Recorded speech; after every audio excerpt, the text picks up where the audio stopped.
अल्लाह रब्बुल इज़्ज़त ने अपने महबूब पर सबसे पहली वही नाजिल फरमाई तो ना तो नमाज का हुक्म आया, ना रोजे का हुक्म सबसे पहले आया, ना हज का हुक्म सबसे पहले आया, ना ज़कात का हुक्म सबसे पहले आया। अल्लाह रब्बुल इज़्ज़त ने ये नहीं फरमाया अकीमुस सलात, नमाज कायम रखो। रब ने पहली वही ये नाजिल नहीं फरमाई या अय्युहल्लज़ीना आमनू कुतिबा अलैकुमुस सियाम कमा कुतिबा अलल लज़ीना मिन क़ब्लिकुम लअल्लकुम तत्तक़ून।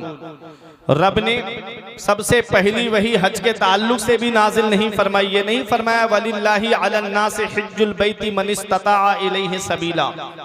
रब तबारक व तआला ने ज़कात के बारे में भी पहली वही नाजिल नहीं फरमाई, बात तो ज़कात नहीं फरमाया। सबसे पहली वही नबी पर नाजिल हुई तो हुक्म होता है इक़रा, पढ़िए पढ़िए। मतलब ऐ महबूब जब तुम्हारी उम्मत के पास में तालीम होगी तो वो नमाज के करीब होंगे, जब तुम्हारी उम्मत के पास में तालीम होगी तो वो रोजे को उसके लवाज़िमात के साथ में रखेंगे, जब तुम्हारी उम्मत के पास में तालीम होगी तो वो ज़कात को उसके वक्त पर अदा करेंगे, जब तुम्हारी उम्मत के पास में तालीम होगी तो वो हज को उसके अरकान के साथ में अदा करेंगे। आज हम तालीम से दूर हो गए, आज हम एजुकेशन से दूर हो गए, आज हम शिक्षा से दूर हो गए। सेक्टर ब्यूरो की रिपोर्ट के मुताबिक तकरीबन 85% मुसलमान तालीम याफ्ता नहीं है। आज जो रोना रोया जा रहा है कि मुसलमान सताया बहुत जा रहा है, मुसलमान परेशान बहुत है, मुसलमानों पे जुल्म सितम बहुत हो रहे हैं। अफसोस की बात है जब मुसलमानों की बस्तियों से गुजरो तो उनके बच्चे, छोटे छोटे बच्चे मोबाइल लेकर कोई पबजी खेल रहा है, कोई फ्री फायर खेल रहा है, कोई फेसबुक चला रहा है, कोई व्हाट्सएप चला रहा है, कोई इंस्टाग्राम पे गंदी तस्वीरें देखने में मस्त है, कोई आईपीएल देखने में मस्त है, कोई मैच देखने में मस्त है। ये हाल मुसलमानों के बच्चों का है। और गैर मुस्लिमों की बस्ती से गुजरो उनके बच्चे पढ़ाई करते नजर आते हैं, उनके बच्चे किताबें लेकर के पढ़ते हुए नजर आते हैं। 1200 साल तक वो जलवे रहे मुसलमानों के, जब तक मुसलमान तालीम से जुड़ा रहा मुसलमानों के जलवे रहे, जब तक मुसलमान एजुकेशन से जुड़ा रहा मुसलमानों के जलवे रहे, जब तक मुसलमान शिक्षा से जुड़ा रहा मुसलमानों के जलवे रहे। और जब से तालीम से हम दूर हो गए गुलामी करते नजर आ रहे हैं, जब से हम एजुकेशन से दूर हो गए तलबे चाटते हुए नजर आ रहे हैं। अब भी चाहते हो कि सरदारी का सेहरा तुम्हारे सर पे सजा दिया जाए तो तालीम हासिल करो। अब भी तुम फाइजुल मुराम होना चाहते हो तो तालीम हासिल करो। आओ मैं आपको बताता हुआ चलूं पैगंबर इस्लाम ने तालीम को कैसे फरोग दिया है, कैसे आम फरमाया है। जब नबी ने ऐलान नबूवत फरमाया तो कितने लोग लिखना पढ़ना जानते थे? 17 लोग लिखना पढ़ना जानते थे। नबी ने मक्के से हिजरत फरमाई, मदीना शरीफ तशरीफ लाए। 23 साल की कलील मुद्दत में 40 साल की उम्र में ऐलान नबूवत फरमाया। 53 साल की उम्र में आपने मक्का छोड़ा, मदीना शरीफ पहुंचे और मदीना शरीफ 10 साल मदीने वाले मुस्तफ़ा मदीना शरीफ में जलवा फरमा रहे। फिर दुनिया ज़ाहिरी से आप तशरीफ ले गए। टोटल 23 साल होते हैं। इस 23 साल में पैगंबर इस्लाम ने तालीम को ऐसा आम फरमाया कि 1.25 लाख सहाबाए किराम के पास में तालीम थी और उनके हाथ में कलम था। ये पैगंबर इस्लाम है। तालीम को कैसे मदीने वाले मुस्तफ़ा ने आगे बढ़ाया। हजरत अबू बकर सिद्दीक के दौर से लेके हजरत अली शेर खुदा के दौरे खिलाफत तक न मर्दों में कोई मर्द अनपढ़ था न औरतों में कोई औरत अनपढ़ थी। जिसे देखो वो अपने वक्त का फकीह नजर आता था। ऐ लोगों, तालीम कितनी जरूरी है, एजुकेशन कितना जरूरी है। अपने जहन को करीब करना। ये छोटे छोटे बच्चे जा रहे हैं, इनकी तरफ मत देखना। चंद समझदार लोग बैठे रहे जिनको मुझे समझाना है, जो साहिबे औलाद हैं उनको मुझे समझाना है और इन्हीं के ताल्लुक से समझाना है। क्या हजरत अब्दुल्ला इब्ने मसूद फरमाते हैं, मन अरादल इल्म फअलैहि बिल कुरान। जो इल्म हासिल करने का इरादा करे, जो तालीम का इरादा करे, जो एजुकेशन का इरादा करे, फअलैहि बिल कुरान, तो उसको चाहिए कि वो पहले कुरान की तालीम हासिल करे। जो पहले तालीम का इरादा करे तो उसको चाहिए कि वो पहले कुरान कुरान की तालीम हासिल करे, क्योंकि कुरान वो अल्लाह की किताब है। वला रतबियों वला याबिसिन इल्ला फी किताबिम मुबीन, कोई खुश्क-ओ-तर चीज ऐसी नहीं है जिसका जिक्र कुरान के अंदर मौजूद ना हो। गैरों ने कुरान पे रिसर्च करके समंदर से मोती निकाल लिए, गैरों ने कुरान पर रिसर्च करके आसमान पे कमंदे डाली। आज हम कुरान की तालीम से दूर हो गए, आज हम कुरान की तालीम से दूर होते नजर आ रहे हैं। याद रखना, न संभलोगे तो मिट जाओगे हिंदी मुसलमानों, तुम्हारी दास्तां तक भी ना होगी दास्तानों में। कुरान वो अल्लाह की किताब है। अगर इसको क़रा यक़राउ क़रअन व क़िराअतन से मुश्तक़ माने तो इसके माना आते हैं ऐसी किताब जिसकी बार बार तिलावत की जाए, जिसकी तिलावत कभी बंद ना हो। दुनिया में कोई किताब इतनी नहीं पढ़ी जाती है जितना कुरान पढ़ा जाता है। आज और किताबों का हाल ये है कि एक बार उसको पढ़ोगे दोबारा पढ़ने का मन नहीं करेगा, एक बार उस किताब को सुनोगे तो दोबारा सुनने का मन नहीं करेगा। मगर वह मेरे कुरान तेरी अजमत का कोई जवाब नहीं है, तेरी शान का कोई जवाब नहीं है। कुरान की जब जब तिलावत होती है एक अलग ही लुत्फ आता है। पांचों वक्त की नमाज में हम कुरान पढ़ते हैं और 3 वक्त की नमाज में हम कुरान की तिलावत को समाअत करते हैं। और अपने जहन को करीब करिएगा, कुरान कितना पढ़ा जाता है। पूरी दुनिया के अंदर कोई भी लम्हा, कोई भी वक्त ऐसा नहीं है जहां अजान ना होती हो और जहां नमाज ना होती हो। जहां नमाज होती है वहां कुरान पढ़ा जाता है। पता चला कि 24 घंटे में कोई लम्हा ऐसा नहीं है जहां पर कुरान की तिलावत ना होती। क्या बात है। नारे तकबीर, नारे रिसालत, मसलके आला हजरत, उलमाए अहले सुन्नत, जश्न दस्तार बंदी हजरत अल्लामा मुफ्ती फुरकान रजा मंजरी। सुभान अल्लाह, सुभान अल्लाह। ये कुरान है बेशक। इसी कुरान को क़रा यक़राउ क़रनन से मुश्तक़ माने तो इसके माना आते हैं मिलाने वाली। तो मतलब होगा कुरान वो अल्लाह की किताब है। जब बंदा कुरान की तिलावत करता है तो ये कुरान बंदे को मौला से मिला देता है। मौला अली शेर खुदा फरमाते हैं, जब मेरा दिल चाहता है कि मैं अपने रब से बातें करूं तो मैं नमाज पढ़ने लगता हूं, और जब मेरा दिल चाहता है मेरा रब मुझसे बातें करे तो मैं कुरान पढ़ने लगता हूं। कुरान अल्लाह का कलाम है, कुरान अल्लाह का कलाम है। कुरान वो अल्लाह की किताब है जिसमें हर चीज का बयान मौजूद है, जिसमें हर चीज का जिक्र मौजूद है। हीरे कुरान के अंदर मौजूद है, मोती कुरान के अंदर मौजूद है, सदफ कुरान के अंदर मौजूद है, गौहर कुरान के अंदर मौजूद है। और जिस मरीज को दुनिया के डॉक्टरों ने इलाज कर दिया हो उसकी शिफा भी कुरान के अंदर मौजूद है। बस शर्त के इतना इल्म होना चाहिए, इतनी सलाहियत होनी चाहिए, इतनी काबिलियत होनी चाहिए कि कुरान के अंदर से वो चीजें निकाल सके। आओ मैं आपको जहन करीब करते हुए एक बात बताऊं, ये उलमा अपनी दुआओं से नवाजेंगे। मुफ्ती साहब किबला तशरीफ फरमा है, इमाम गजाली के पास में एक गैर मुस्लिम आता है और आकर के कहता है, ऐ इमाम गजाली हमने तुम्हारे कुरान को पढ़ा है। आपने फरमाया फिर? कहा कि एक सवाल लेकर आया हूं, मुसलमान नहीं है, गैर मुस्लिम है। क्या कहता है? एक सवाल का जवाब दीजिए। आपके कुरान में एक दावा किया गया है कि हर चीज का बयान कुरान में है। हम एक सवाल लेकर आए हैं। कहा सवाल क्या है? कहा सवाल यह है कि कुरान में सितारों की चाल का जिक्र है। जो आसमान में सितारे चलते हैं वो 2 तरह से चलते हैं, सीधी चाल चलते हैं, उल्टी चाल चलते हैं। एक मुस्बत अंदाज में चलते हैं, दूसरे मनफी अंदाज में चलते हैं। एक पॉजिटिव अंदाज में चलते हैं, दूसरे निगेटिव अंदाज में चलते हैं। सितारों की चाल का जिक्र है। जैसे आदमी कभी सीधा चलता है तो कभी उल्टा चलता है, ऐसे सितारे हैं, कभी सीधे चाल चलते हैं, कभी उल्टी चाल चलते हैं। कहा कुरान में मैंने तुम्हारे पढ़ा है कि कुरान में सितारों की चाल का जिक्र है, तो सीधी चाल का जिक्र मुझको मिल गया लेकिन उल्टी चाल का जिक्र मुझको नहीं मिला। इमाम गजाली हैरत से उसका चेहरा देखते हैं कि ये मुसलमान नहीं गैर मुस्लिम है। और बात कितनी गहराई की कर रहा है। आज हम कुरान पढ़ते हैं तो रस्मी तौर पे पढ़ते हैं। आज किसी के यहाँ इंतकाल हो गया तब हम कुरान पढ़ते हैं। किसी ने नया मकान बनवाया उसमें जाकर के हम कुरान पढ़ते हैं। अगर किसी ने नई गाड़ी खरीदी है तो बरकत के लिए उसमें जो है कुरान की तिलावत करते हैं। गैर जब कुरान पढ़ते हैं तो उसमें से कुछ तलाश करने के लिए पढ़ते हैं। तुमने देखा नहीं, इसी मुरादाबाद की सरजमीन पर जब अल्लामा सदरुल फाजिल नईमुद्दीन मुरादाबादी अलैहिर्रहमा का एक आरिया से मुनाजरा हुआ था। उसने कहा मौलाना हमसे मुनाजरा करने आए हो, हमें तुम्हारे कुरान के 14 या 15 सिपारे जुबानी याद है, तुम हमसे मुनाजरा कर रहे हो। तुम हमारी किताब का कोई एक वर्क सुना दो, तुम हमारी किताब का एक पाठ ही सुना दो। तो अल्लामा सदरुल फाजिल नईमुद्दीन मुरादाबादी अलैहिर्रहमा ने फरमाया अब भी तेरी समझ में बात नहीं आई। कहा क्या?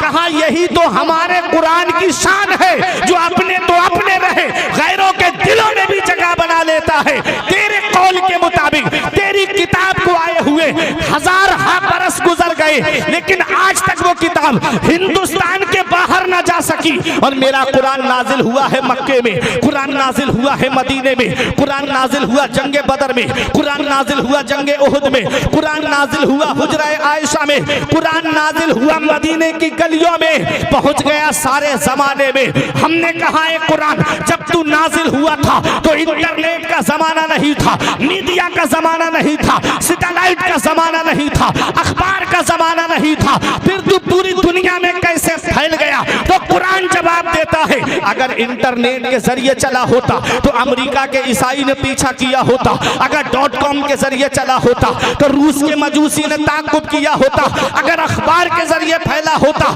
तो भारत के पत्रकार ने कुछ का कुछ लिख दिया होता। हमने कहा फिर फैला कैसे है? तो कुरान जवाब देता है इंटरनेट के जरिए नहीं, मीडिया के जरिए नहीं, सैटेलाइट के जरिए नहीं, अरे अखबार के जरिए नहीं, हाफिज़े कुरान के जरिए दुनिया में फैल। नारे तकबीर, नारे रिसालत, मसलके आला हजरत, उलमाए अहले सुन्नत, जश्न दस्तार बंदी, अज़मते कुरान, हजरत अल्लामा मुफ्ती फुरकान मंजरी साहब क़िबला। सुभान अल्लाह, सुभान अल्लाह। बहुत खूब, ये कुरान है, क्या बात है। बेशक कुरान को कोई मिटा नहीं सकता, कुरान का कोई जेरो जबर नहीं बदल सकता। अल्लाह फरमाता नहनु नज़्ज़लना ज़िक्रा व इन्ना लहू लहाफ़िज़ून, हमने कुरान को नाजिल किया है और हम ही इसकी हिफाजत फरमाने वाले हैं। बेशक मुफ्ती साहिब किबला तशरीफ फरमा है लहाफ़िज़ून का तसव्वुर बता रहा है कि हाफिजों के जरिए कुरान की हिफाजत की जाएगी, हाफिजों के जरिए कुरान की हिफाजत की जाएगी। कुरान हर चीज का बयान कुरान में है। तो इमाम गजाली ने उससे पूछा कि तूने कौन सी आयत में पढ़ा सितारों की चाल का जिक्र? बोला सूरह यासीन शरीफ पढ़ी मैंने, उसमें था कुल्लुन फी फलकिन यस्बहून, हर चीज आसमान में तैर रही है, हर चीज आसमान में तैर रही है, इस आयत में मैंने पढ़ा।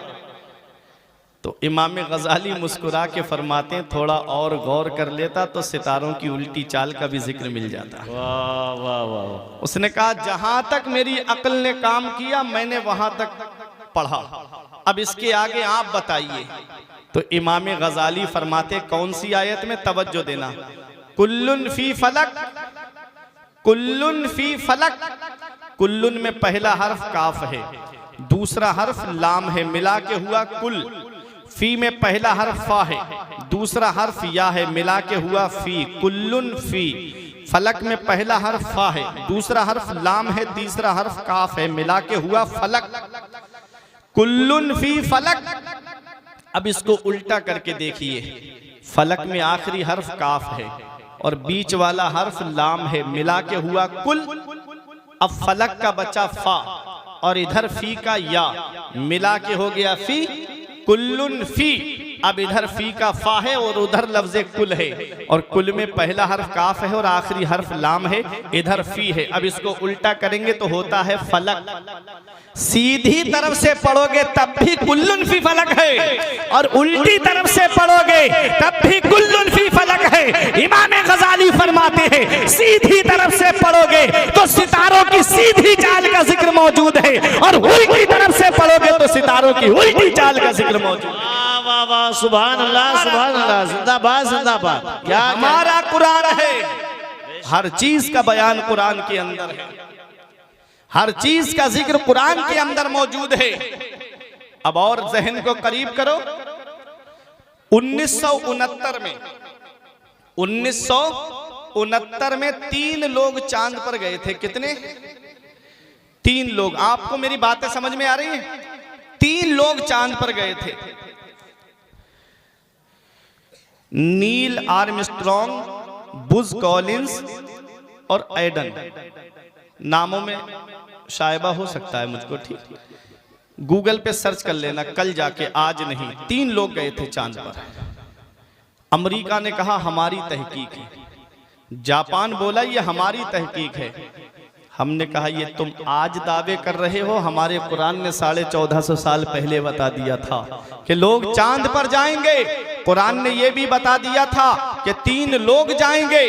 कुरान ने ये भी बता दिया था कि मुसलमान नहीं बल्कि गैर मुस्लिम जाएंगे। वाह, सुभान अल्लाह, सुभान। अब आप कहोगे मौलाना रजमन बिल गैब तो नहीं बोल रहे हो, अंदाजे से तो नहीं बोल रहे, कोई दलील है? तो सुनो, अल्लाह का कुरान, रब फरमाता है वल कमर इज़त तसक लतरकबुन्न तबकन अन तबक फमा लहुम ला युमिनून। रब फरमाता है माहे कामिल की कसम, चांद की कसम, तुम जरूर जरूर जाओगे स्टेप बाई स्टेप, जीना ब जीना, दर्जा ब दर्जा।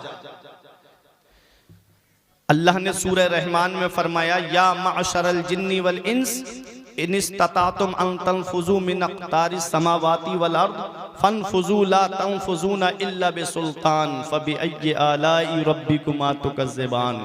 ऐ जिन्न और इंसानों के गिरोह, अगर तुम आसमान के किनारों से गुजरना चाहो तो गुजर जाओ, जहां जाना चाहते हो वहां चले जाओ, जहां जाओगे वहां अल्लाह की बादशाहत पाओगे, वहां अल्लाह की बादशाहत पाओगे। पता चला इंसान आसमान के किनारों से गुजरेगा, और गुजरे। 3 लोग चांद पर गए, अंतरिक्ष में किस पर सवार होकर गए? देखो, लतरकबुन्ना, ये लतरकबुन्ना जो अर्रुकूब मस्दर से है। अर्रुकूब मस्दर के माना आते हैं किसी चीज पर सवार होके जाना। अर्रुकूब मस्दर के माना है किसी चीज पर सवार होकर जाना। किस पर सवार होकर गए? मिशन अपोलो 11 पे सवार होकर के गए। मिशन अपोलो 11 पर सवार होकर के गए। अब यहां पहुंच के एक बात और मैं आपको बता दूं, ये सबसे पहला हवाई जहाज किसने बनाया? एक मुसलमान ने बनाया। सबसे पहला कागज किसने बनाया? एक मुसलमान ने बनाया। सबसे पहली घड़ी किसने बनाई? एक मुसलमान ने बनाई। वो जलवे रहे हैं मुसलमानों के जब तक मुसलमान तालीम याफ्ता था। आज हम तालीम से दूर हो गए, आज हम एजुकेशन से दूर हो गए। मस्जिद कुर्तुबा जिसके अंदर बैठ करके वो अजीम मुहक्किक जिन्होंने तहकीक करके वो कारहाय नुमाया अंजाम दिए कि आज उनका नाम बदल करके अमेरिका और जापान जिस पे फख्र महसूस कर रहे हैं, आज हमारे मुहक्किकों का नाम बदल दिया गया। ये लाइट का तसव्वुर सबसे पहले एक मुस्लिम साइंसदान ने पेश किया है। हम अपनी तहकीकात को भूल गए। सबसे पहला हवाई जहाज हजरत अब्बास बिन फरनास ने बनाया। परिंदे का तसव्वुर लेके कुरान पढ़ा, कुरान पढ़ने के बाद परिंदे का तसव्वुर लिया। जो परिंदा फिजा में उड़ता है उसको फिजा में जो मेंटेन करके रखती है वो उसकी पूंछ है। किसी परिंदे की, कबूतर वगैरह की पूंछ उखेड़ देना, वो सीधा नहीं उड़ पाएगा, इधर उधर गिरता हुआ उड़ेगा। और पूंछ होती है तो बराबर उड़ता है। बगैर पूंछ का हवाई जहाज बनाया, उड़ा, लेकिन लैंडिंग के वक्त क्रैश हो गया। तो जहन तो हमारा है ना, सोच तो हमारी है ना। तो हजरत अब्बास बिन फरनास ने सबसे पहला हवाई जहाज बनाया। सबसे पहला कागज एक मुसलमान ने बनाया। सबसे पहला कागज हजरत यूसुफ बिन अम्र ने बनाया। पहले कागज बनता था रुई से, आज कागज बनता है दरख्त से, पेड़ से। दरख्त को काटा जाता है, बारीक मशीन में डाल के बारीक पीसा जाता है, केमिकल लगाया जाता है, उससे कागज तैयार होता है। और जब कागज तैयार हो जाता है तो उस पे लिखा है, अलग अलग साइज में काट करके उस पे किताबें छपती हैं। कोई किताब जो है वो इंग्लिश मीडियम की है, ABCD है, किसी पे छोटा आ बड़ा आ लिखा है।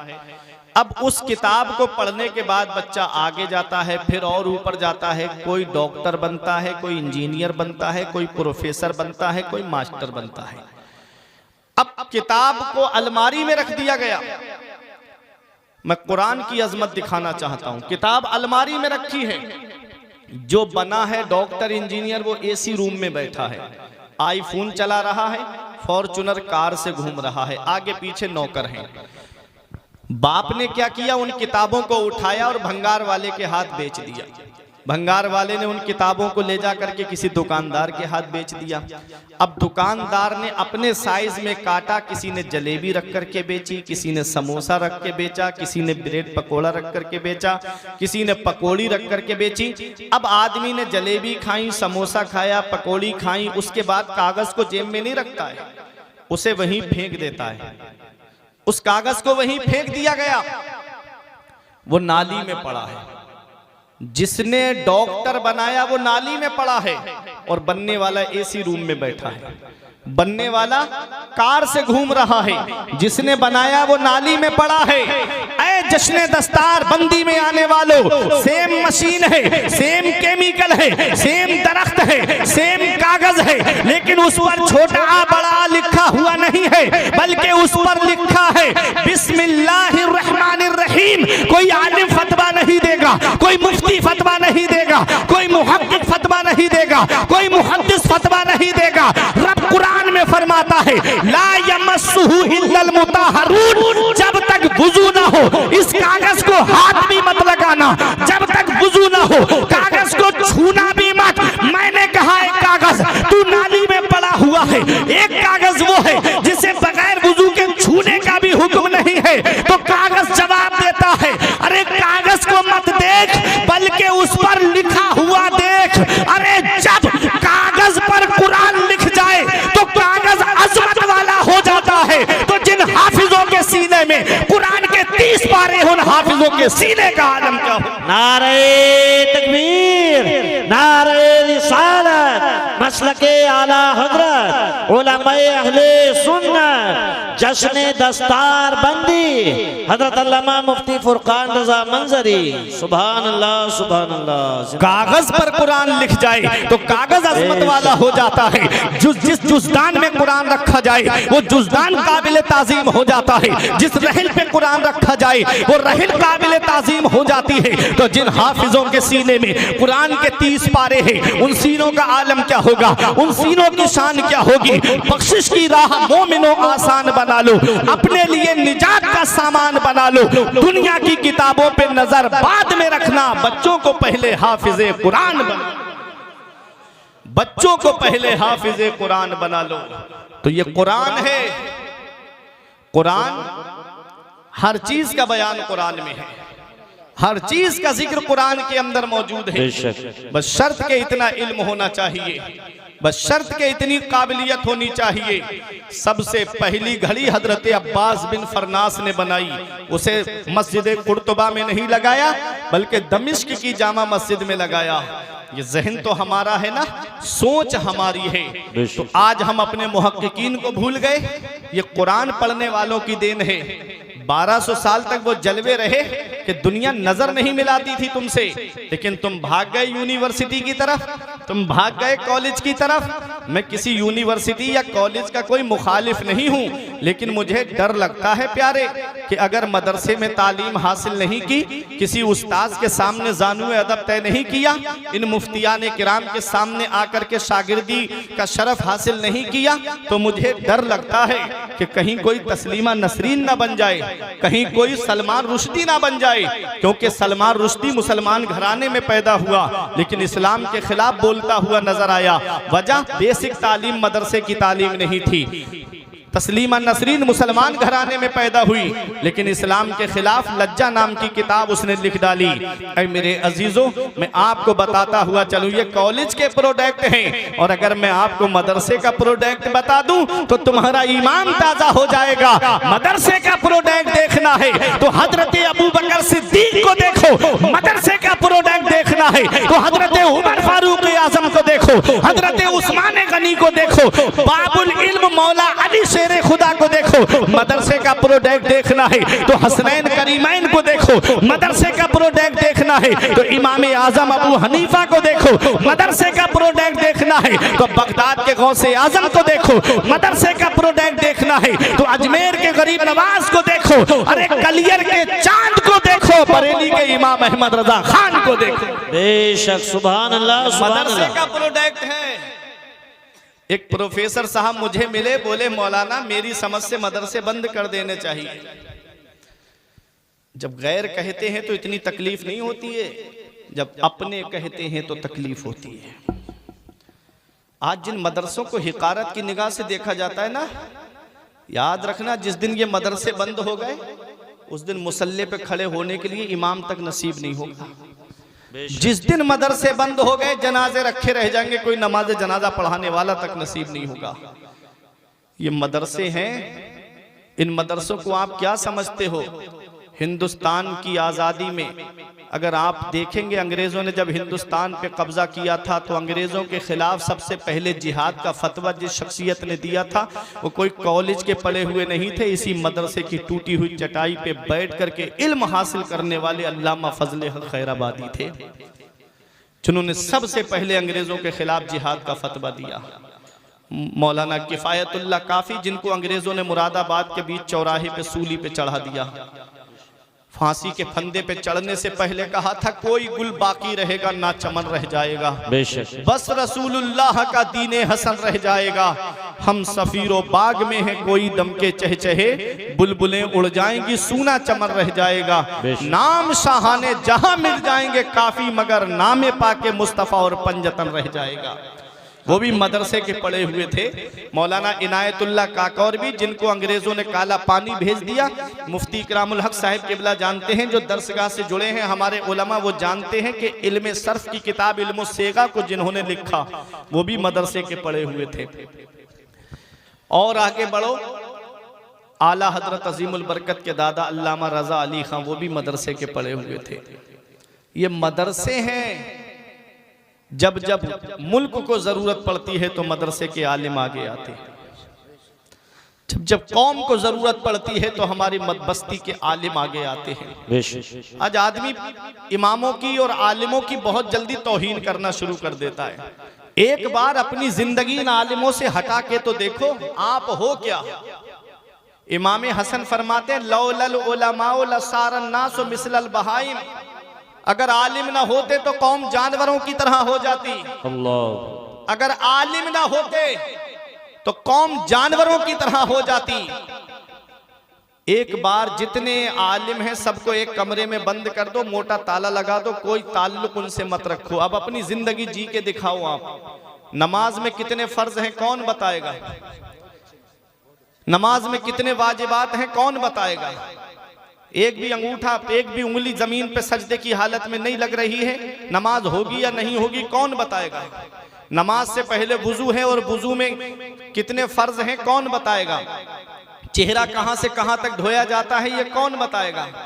दोनों हाथ कोहनियों तक धोना है या कोहनियों समेत धोना है? गायत मुगैया में दाखिल है या नहीं है ये कौन बताएगा? ये आलिम ही तो बताएंगे।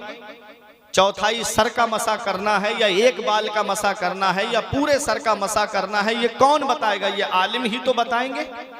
दोनों पैरों को गट्टों समेत धोना है, टखनों समेत धोना है या पिंडलियों तक धोना है ये कौन बताएगा? ये आलिम ही तो बताएंगे। अगर कोई तुमसे ये कहे कि अब हज मक्के में नहीं हो रहा है, अमेरिका में जाओ, व्हाइट हाउस के चक्कर लगाओ, हज का सवाब मिलेगा, तो क्या दलील दोगे? है कोई दलील? ये दलील आलिम ही तो देंगे। कुरान से दलील देंगे कि हज मक्के में होता है। तो ये उलमा हैं जो कदम कदम पे हमारी रहनुमाई करते हैं, फिर भी हम उनकी तौहीन करते हैं, फिर भी हम उनको हिकारत की निगाह से देखते हैं।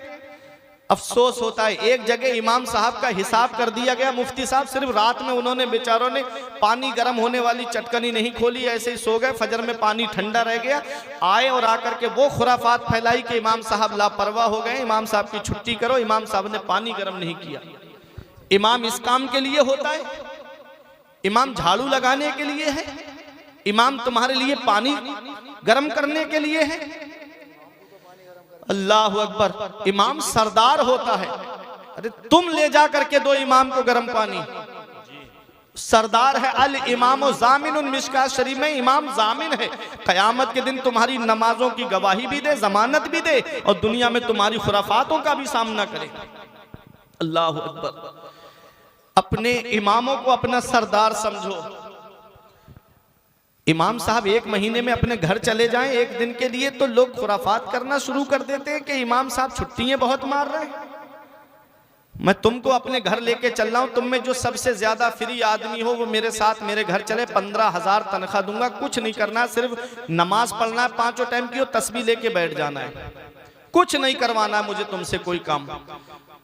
तुम कहोगे मौलाना मुझे घर की याद आ रही है, बच्चों की याद आ रही है, मुझे बीबी की याद आ रही है, मुझे अपने माँ बाप की याद आ रही है। एक हफ्ता रुकना मुश्किल हो जाएगा। एक इमाम से पूछो जो 5-5 महीने 6-6 महीने तक तुम्हारे यहां पर इमामत के फराइज अंजाम दे रहा है, और 1-2 दिन के लिए चला गया तो खुराफात करना शुरू कर दी। क्या इमाम के बीबी बच्चे नहीं है? क्या इमाम की औलाद नहीं है? 5-5 हजार, 6-6 हजार, 7 हजार, 8 हजार, 10 हजार रुपए की तनख्वाह पे वो 24 घंटे तुम्हारे यहां पर रहते हैं। आज 50 हजार की तनख्वाह पाने वालों को मैंने रोते हुए देखा कि मौलाना घर के खर्चे पूरे नहीं होते, कर्ज महीने जो तनख्वाह मिलती है, सैलरी मिलती है, महीना आने से पहले इतना कर्जा हो जाता है कि सैलरी उसी में चली जाती है। बच्चों की पढ़ाई का खर्च है, लाइट का खर्च है, पानी का खर्च है, गैस का खर्च है, खाने पीने की अशिया का खर्च है। अपने घर के बारे में आप सोच रहे हो 50 हजार में गुजारा नहीं हो पा रहा है। कभी इमामों के बारे में भी सोचा आपने कि वो 10-12 हजार में कैसे घर का गुजारा करते होंगे? कभी ख्याल आया दिल के अंदर? जो कौम अपने इमामों के अच्छे दिन देखना पसंद नहीं करती, उस कौम के अच्छे दिन कभी नहीं आएंगे। क्या कहने हैं, बहुत। जो कौम अपने आलिमों के अच्छे दिन पसंद नहीं करती, उस कौम के अच्छे दिन कभी नहीं आएंगे। तुम्हारी कामयाबी आलिमों के पास रहने में है। जितना इन उलमा से जुड़े रहोगे उतने ही कामयाब रहोगे। ये 5-5 मिनट की क्लिप सुन के सोशल मीडिया पे आते हो, अपने ईमान को खतरे में डाल करके कोई मिर्जा को सुन रहा है, कोई यूनुस गौहर तो नहीं कहता, मैं उसको गोबर कहता हूं, उसको सुन रहा है, वो हमारे वलियों की शान में गुस्ताखियां करता है। उसकी क्लिप सुन के आए और आकर के इमाम साहब से सवाल करते हैं, इमाम साहब मेरी समझ में नहीं आ रही, अल्लाह है या नहीं है? माज़ अल्लाह, ऐसे ऐसे इंग्लिश मीडियम स्कूल के लड़के आके कहते हैं समझ में नहीं आती है कि अल्लाह है या नहीं है। बताओ, अल्लाह की जात के बारे में शक अगर हो,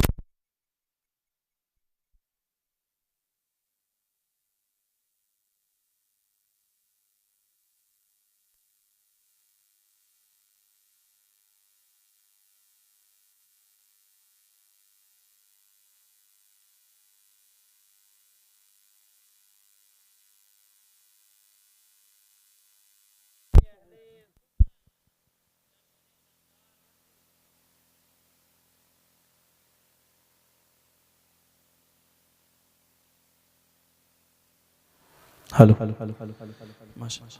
अगर पैरों में दर्द ना हुआ हो तो आ जाओ। एक बात याद रखो, देखो हमारे बुजुर्ग कहते हैं जब मस्जिद में जाओ तो मिंबर के करीब बैठो, जब मजलिस में जाओ तो मिंबर के करीब बैठो। क्यों? अन नजरो इला वजहिल आलिम इबादा, आलिम का चेहरा देखना इबादत है बेशक, और चेहरा करीब से अच्छा दिखता है ना कि दूर से अच्छा दिखता है। आप ऐसे बाउंड्री के पार खड़े हो गए जैसे लग रहा है कि आप लोग इनसे पार्टी बंदी किए बैठे। आ जाए, करीब में आइए, अपने आलिमों के करीब हो जाइएगा। अभी खुसूसी खिताब अल्लामा जिक्रुल्लाह मक्की साहिब किबला का आपको समाअत करना है। नौजवान हैं हमारे, सुनिएगा मोहब्बत से जरा दुरूद पाक पढ़िए। अल्लाहुम्मा सल्ली अला सय्यिदना व मौलाना मुहम्मदिन व बारिक वसल्लिम सलातुम व सलामन अलैका या रसूल अल्लाह सल्लल्लाहु अलैहि वसल्लम।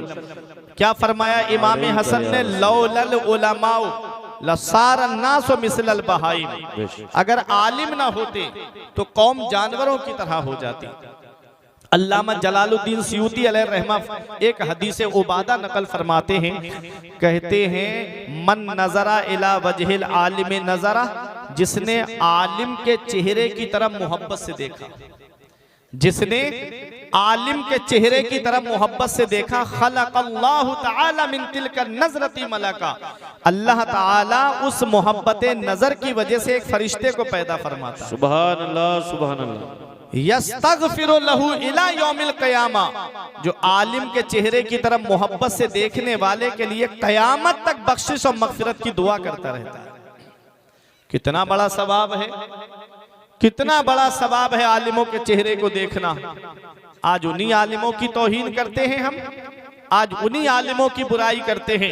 मैंने ऐसे लोगों को भी देखा कि जो मस्जिद में नमाज पढ़ेंगे और बाहर आकर उसी इमाम की बुराई करते हुए नजर आते हैं, जिसके पीछे नियत बांध के खड़े हुए ईमान लाने के बाद सबसे अहम इबादत नमाज है, सबसे अहम इबादत करके आए हैं, और फिर जिसके पीछे जिसको जमानत देकर आए अपनी नमाजों की, जिसको जामिन बना करके आए अपनी नमाजों का, उसी इमाम की हम बुराई करते हुए नजर आते हैं।